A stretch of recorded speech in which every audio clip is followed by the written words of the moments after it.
Merci d'être avec nous sur les antennes de la télévision nationale. Au sommaire de ce journal, un vaste programme de modernisation des établissements scolaires en Guinée avec le projet de construction de 100 établissements modernes dans tout le pays. Un autre acquis du CNRD pour davantage qualifier le système éducatif guinéen. Ouverture à Conakry de la 3e conférence internationale du jeune avocat. Plusieurs pays prennent part à ce rendez-vous de Conakry. Par cette rencontre, ces jeunes avocats améliorent la pratique de la profession à l'ère du numérique. À travers le ministère de l'Industrie et des PME, le lépi de Guinée et l'ananas baronne de Frigiagbé sont désormais reconnus comme indication géographique enregistrée à l'Organisation africaine de la propriété intellectuelle, une prouesse qui sert désormais de lutte à la contrefaçon. C'est tout pour le sommaire. Bonsoir et vous êtes les bienvenus. À la une de l'actualité ce soir, à poursuite de la tournée de remerciements du Premier ministre à l'intérieur du pays, Amadou Ouriba a posé ses valises à Boké. Dans cette région, le chef du gouvernement est venu transmettre le message de gratitude du président de la République à l'endroit des populations pour leur mobilisation lors du référendum du 21 septembre dernier. Compte rendu Ousmane Bangoura. C'est dans une ambiance de liesse populaire que le Premier ministre, chef du gouvernement, Amadou Ouriba, a été accueilli à Boké. Les autorités administratives, les forces vives et les populations se sont fortement mobilisées pour souhaiter la bienvenue au coordinateur national de la campagne pour le oui. Cette étape marque la poursuite de la tournée de remerciements entamée après l'adoption de la nouvelle constitution. Après ce accueil chaleureux, le chef du gouvernement s'est rendu chez le patriarche et les sages de Kakandé, entouré d'une importante délégation gouvernementale.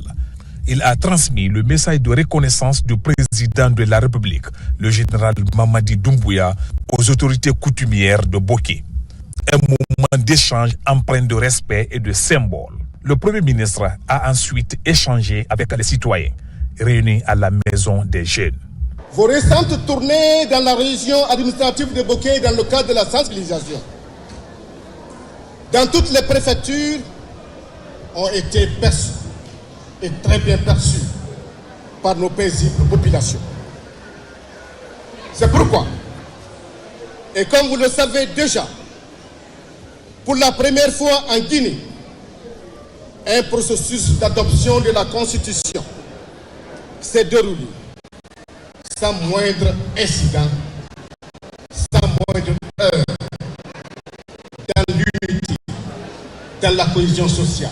Devant les représentants venus des 15 localités de Boké, le message est resté le même, celui de la reconnaissance du gouvernement envers les populations pour leur forte adhésion au processus constitutionnel. Le président de la République a instruit le Premier ministre, le chef du gouvernement, à l'issue du résultat particulièrement éclatant du référendum du 21 septembre 2025, de faire le tour de toutes les régions du pays pour remercier les populations guinéennes pour leur engagement pour cette campagne référendaire. Mais qu'est-ce qui a le plus motivé le président de la République pour instruire le Premier ministre de faire le tour et de remercier les populations? C'est qu'enfin, nous avons réussi à concrétiser un vœu et un souhait qui a été pendant très longtemps absent. Démontrer que nous sommes capables d'engager des œuvres titanesques et de le faire dans la paix, dans la cohésion, dans la fraternité. Cette campagne référendaire, contrairement à d'autres consultations par le passé, s'est déroulée dans une parfaite cohésion sur l'ensemble du territoire national et aucune effusion de sang, aucune personne impactés négativement par cette campagne référendaire. Nous avons réussi à nous montrer nous-mêmes que nous sommes capables du meilleur quand nous le voulons. Merci beaucoup pour cela. à travers le oui massif, vous avez mis autour du cou de tous les gouvernements d'aujourd'hui, de demain et d'après-demain une lourde responsabilité. Parce que vous avez montré que vous êtes conscient de vos droits constitutionnels, que ce soit l'éducation, que ce soit la santé, que ce soit tous les autres aspects qui interpellent la vie du citoyen Petit Mamadou dans son coin. D'où la nécessité aujourd'hui, au niveau de tous ceux qui ont parcelle d'autorité, de savoir qu'ils sont vus, qu'ils sont scrutés et qu'ils sont observés par une population qui a conscience de ses droits. Améliorons notre gouvernance, améliorons notre efficience, améliorons notre empathie vis-à-vis des plus humbles, vis-à-vis de nos compatriotes. C'est le mandat que le oui massif indique et donne à tous ceux qui ont une parcelle d'autorité dans ce pays d'aujourd'hui. C'est dans une ambiance de convivialité et d'échange franc avec les citoyens réunis à la Maison des Jeunes que le Premier ministre a bouclé cette étape de sa tournée, marquée par l'unité et l'engagement de la population en faveur de la nouvelle constitution. Je vous l'annonçais dans les titres, c'est un vaste programme de modernisation des établissements scolaires en Guinée avec le projet de construction de 100 établissements modernes dans tout le pays. La préfecture de Farana étant bénéficiaire a obtenu 4 écoles, dont 2 lycées et 2 collèges modernes. La pose de la première pierre a été présidée par le président du CNT, Dr Dansa Kourouma. N'est-ce pas, Ibrahima Oulem Fofana? Depuis l'avènement du CNRD, la préfecture de Farana continue de bénéficier de plusieurs réalisations en termes d'infrastructures modernes. Cette fois-ci, c'est le président du CNT, Dr Dansa Kourouma, qui a procédé à la pose de première pierre des travaux de construction de 4 écoles modernes. Cette action s'inscrit dans un vaste programme de modernisation des établissements scolaires dans le pays.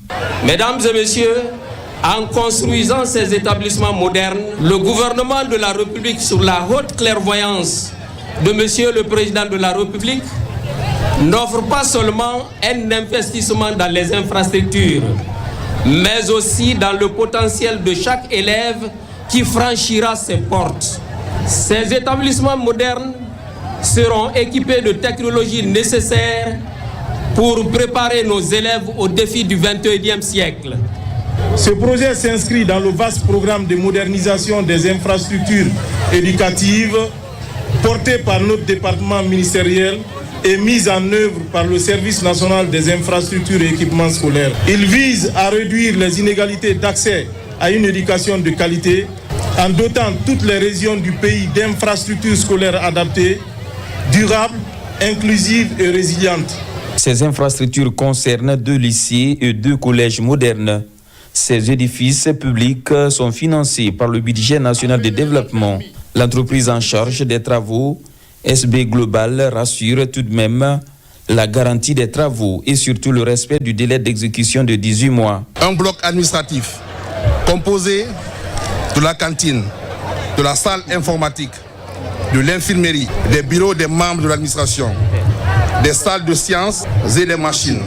3 blocs pédagogiques composés chacun de 12 salles de classe, soit 36 salles de classe. Une bibliothèque, 2 logements, 2 blocs de toilettes, 2 cuisines sanitaires, un château d'eau et des équipements mobiliers. Aujourd'hui, nous procédons au démarrage de la construction d'un complexe scolaire moderne, connecté et futuriste dans la préfecture de Farana. Nous remercions le président de la République pour sa vision. Nous remercions Dieu qui nous a permis de vivre ces instants. Et nous remercions le ministre de l'Éducation nationale, Jean-Paul Sédi, pour que ces réalisations soient possibles. Je remercie aussi l'entrepreneur qui a pris le courage de préfinancer le démarrage de ces travaux. Au terme de cette cérémonie, des prières et bénédictions sont dites pour la paix et la quiétude sociale dans le pays.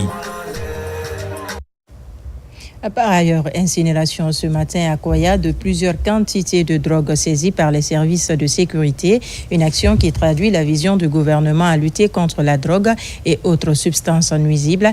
La cérémonie d'incinération a réuni plusieurs ministres de la République. Alpha Isiagaba, Suleiman Kondé, reportage. 5 ministres de la République pour une cause noble à Kouria dans la préfecture de Koya. Incinérer toutes les drogues et substances saisies sur l'ensemble du territoire national. Un événement qui démontre la volonté du CNRD à assainir ce secteur nocif pour la couche juvénile.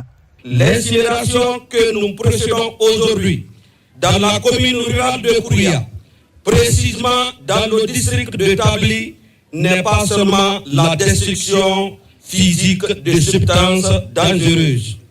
Elle représente aujourd'hui aussi notre engagement collectif à protéger notre jeunesse. Sur place, plusieurs kilogrammes de cocaïne, de chanvre indien, ainsi que d'autres substances nuisibles sont incinérés. Cet acte, hautement symbolique, consacre le triomphe de la légalité sur le crime, de la transparence sur la suspicion et de la justice sur l'impunité.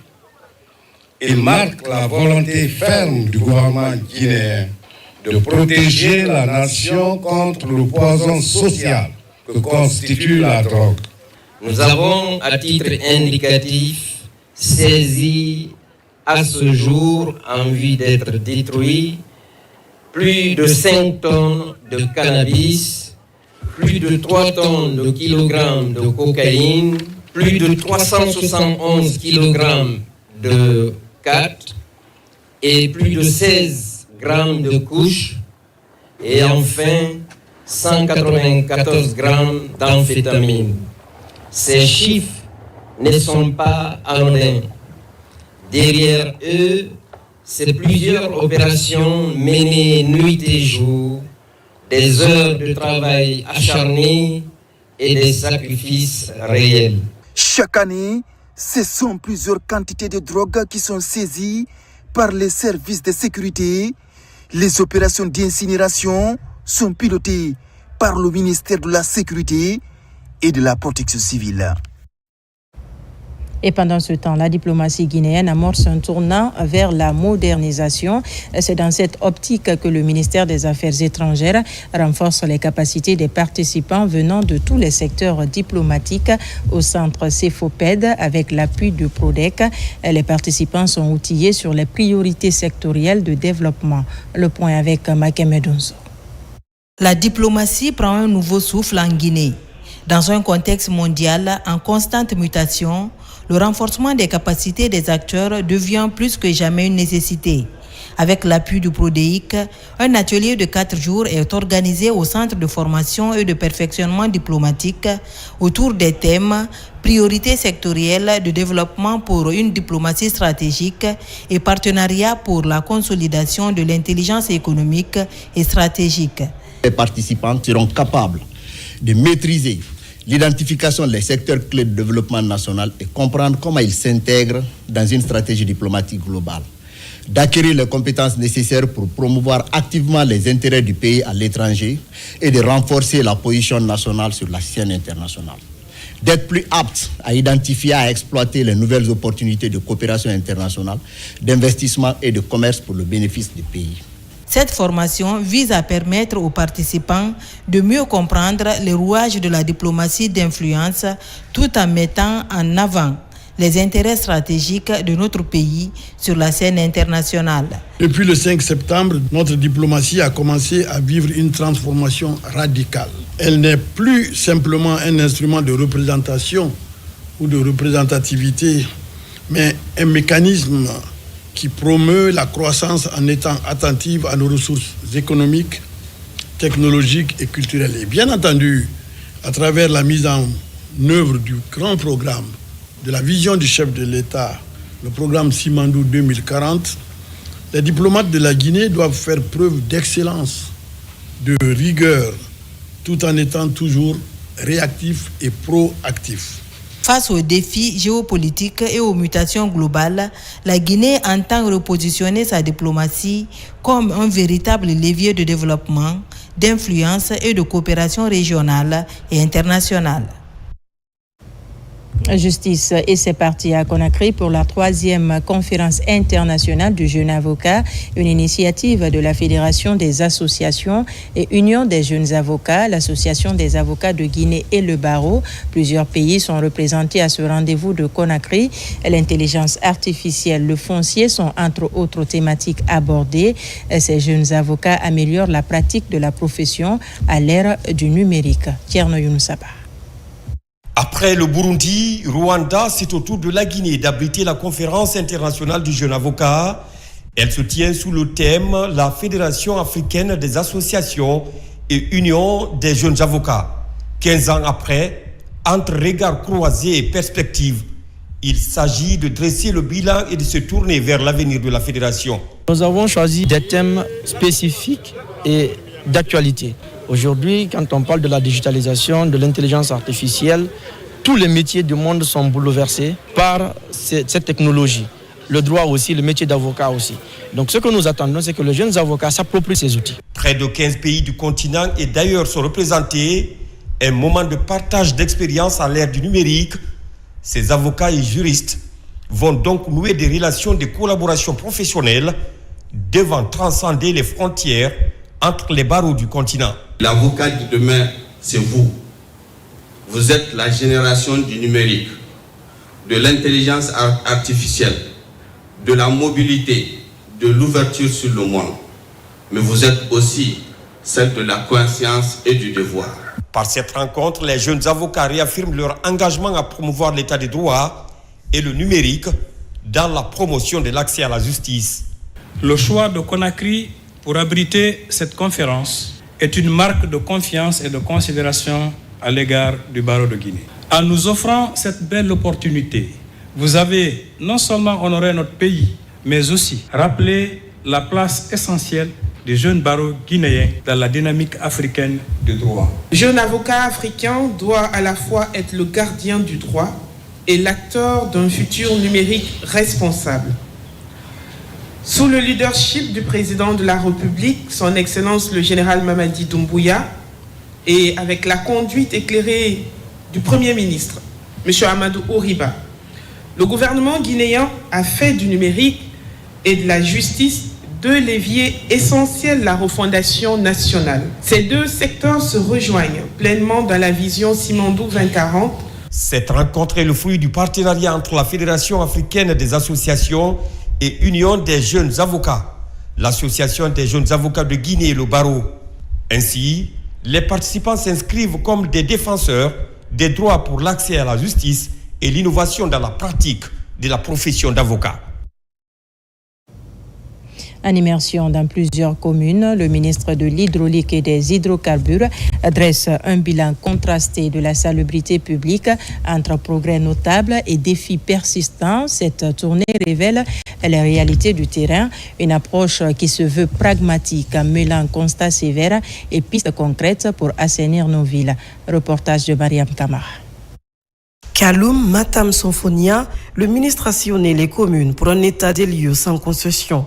Au programme, évaluation de la rotation des camions, analyse de la fréquence de dépotage et recensement exhaustif des points noirs. Un diagnostic précis qui fait ressortir d'importantes disparités entre les communes. L'assainissement ne se fait pas au bureau, c'est l'une des activités où on ne peut pas tricher. Donc à Sonfonia, nous avons parcouru la commune avec nos agents il y a une semaine avant d'être ici, parce que c'est la stratégie. Nous déployons sur le terrain des agents du ministère qui viennent évaluer tous les points noirs, les activités, les efforts, mais aussi les lacunes. Et l'autre côté, c'est de pouvoir valoriser les gens qui font ce travail. C'est grâce à ces gens-là que nous tenons bon. Si certaines localités montrent une évolution satisfaisante, la persistance de points noirs préoccupe la délégation ministérielle. Le défi de l'assainissement, c'est un défi qui est énorme. Et en quelque temps, ce n'est pas facile de le couvrir. Mais nous félicitons et nous remercions déjà l'arrivée du ministère qui va aussi nous renforcer et nous aider pour pouvoir éradiquer complètement ce fléau que nous avons dans notre commune Sonfonia. Face à ces défis, le ministre pointe la nécessité de changer les mentalités. Parmi les pistes avancées, la valorisation des espaces problématiques et la formation des chefs de quartier pour une adhésion collective à cette nouvelle vision de l'assainissement. À l'approche de la présidentielle en Guinée, le secrétariat général des affaires religieuses multiplie les efforts pour promouvoir la paix et la cohésion nationale. Ce mercredi, une rencontre a réuni au centre islamique de Donka plusieurs chroniqueurs islamiques.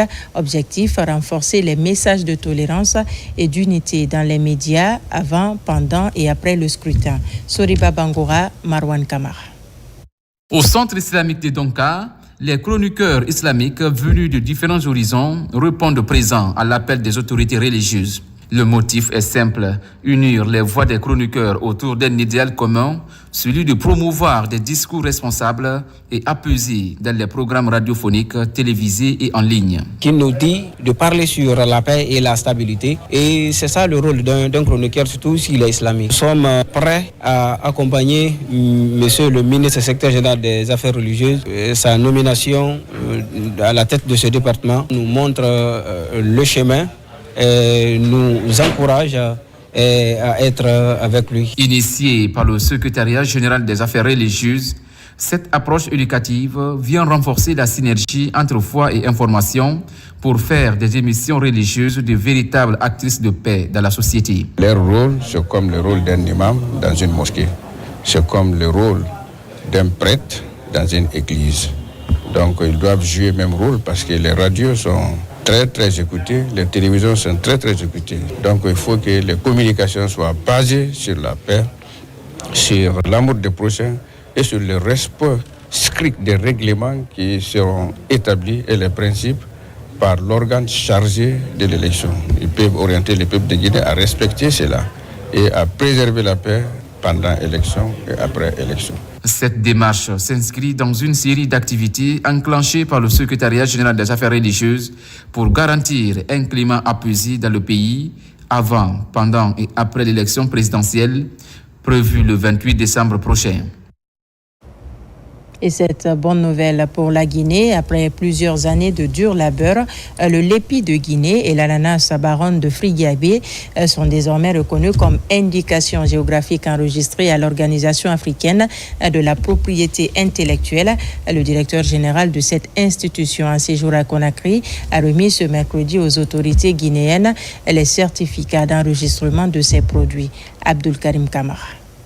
Le 10 juillet 2025, le lépi de Guinée et l'ananas baronne de Frigiagbé ont été officiellement inscrits dans le registre spécial de l'Organisation africaine de la propriété intellectuelle. 3 mois après, ces produits rejoignent le panthéon matériel et immatériel de la Guinée. Ici, le directeur général de l'OAPI remet à la ministre de l'Industrie les certificats en indication géographique protégée du lépi et de la baronne. Dr Diaka Sidibé remet à son tour ces certificats aux acteurs des deux produits. Guidé par la vision de son Excellence, Monsieur le Président de la République, chef de l'État, général Mamadi Doumbouya, la Guinée a fait le choix de bâtir des chaînes de valeur industrielle cohérentes, capables de transformer ses richesses en prospérité durable. Cette dynamique s'inscrit dans le cadre du programme de développement socio-économique durable et responsable Simandou 2040, qui fait de la protection des actifs immatériels, de l'industrialisation inclusive et du Made in Guinée des leviers majeurs de notre souveraineté. Désormais, le lépi de Guinée et la baronne de Frigiagbé sont des appellations protégées par la loi, car leur reconnaissance comme indication géographique enregistrée à l'OAPI revêt une dimension juridique et une autre institutionnelle et culturelle. Désormais, le lépi bénéficie d'une protection juridique renforcée. Sous cette impulsion, la Guinée affirme sa volonté de reconstruire son économie par la culture, de bâtir son rayonnement international sur ses propres créations et de faire de l'artisanat une force de dignité nationale et de prospérité partagée. Avec le café Ziama de Massanta en 2013, le Lépi et la Baronne en 2025, la Guinée compte désormais 3 produits labellisés et conforte ainsi avec d'autres pays de l'espace OAPI la dynamique de la protection et de la valorisation des produits locaux à forte valeur ajoutée. Parvenir à la labellisation d'un produit par un système d'indication géographique implique beaucoup de sacrifices. Les producteurs de la Baronne et du Lépi ont consenti à faire ces sacrifices en s'engageant dans cette démarche de qualité liée à l'origine en dépit des contraintes. Ils ont cru en la valeur ajoutée de cette démarche, que la valeur ajoutée apportera à leurs produits respectifs. À l'heure où notre pays trace sa voie vers une croissance plus inclusive et plus durable, la propriété intellectuelle à travers l'indication géographique devient un des piliers incontournables de cette ambition nationale. Au nom du chef de l'État, le président de la République, du Premier ministre chef du gouvernement, je réaffirme notre soutien total à la politique de promotion des produits du terroir par le biais des droits de propriété intellectuelle. Cette reconnaissance marquant le début d'une nouvelle ère, la ministre de l'Industrie et des PME témoigne de l'engagement de son département à se projeter davantage dans un programme national de labellisation afin d'identifier et de protéger d'autres produits à fort potentiel. Et pour finir, l'Institut national de formation et de perfectionnement et la RTG ont entamé un partenariat de formation. La signature du dit accord a été faite entre les deux directions. Le but de ce partenariat vise à rehausser le niveau de formation des agents de ce média de service public. Tierno Maroufba, Sununu Sidibé, Aboubakar Sidiki Souma. C'est une signature qui a tout son pesant d'or. Doit aboutir à assurer la formation et le perfectionnement des agents de la radio-télévision guinéenne. Cet accord stratégique entre le ministère en charge de l'information et celui de la fonction publique à travers les directions de la RTG et de l'UNFP permettra au travers de ce média public d'assurer une remise à niveau en administration pour le fonctionnement de ce service d'information. Cette signature aujourd'hui représente une étape très importante pour nous. En tant qu'Institut national de formation et de perfectionnement, nous sommes au cœur de l'action publique. Donc, conclure ce mémorandum avec la RTG représente pour nous une étape décisive dans la dynamique du renforcement des capacités des ressources humaines de l'État engagées par son Excellence le général Mamadi Doumbouya. En ce qui nous concerne, avec l'appui de M. le ministre du Travail et de la fonction publique, nous mettrons tout en œuvre pour respecter le contenu de ce partenariat. Ce partenariat traduit l'engagement des deux départements à faire de la question des ressources humaines une priorité pour l'accomplissement de la mission que se fixe la RTG. Cet acte que nous posons aujourd'hui s'inscrit pleinement dans la vision du président de la République, le général Mamadi Doumbouya. Il ne cesse de rappeler l'importance de la formation et du perfectionnement des cadres guinéens pour bâtir une administration publique compétente, performante et tournée vers les résultats. À la RTG, nous croyons profondément que le renforcement des capacités humaines est la clé de notre transformation et de notre rayonnement. Avant cette signature de partenariat si important en faveur des agents de la RTG, un comité de suivi a été constitué. Il va s'occuper de l'identification de modules de formation des travailleurs de ce média de service public. Voilà qui m'a fait à ce journal. Merci de nous avoir reçus chez vous. L'actualité se poursuit sur notre site le www.rtgguinée.info. Je vous dis à très vite pour d'autres informations de la Guinée, notre paradis, terre de richesse et d'innovation.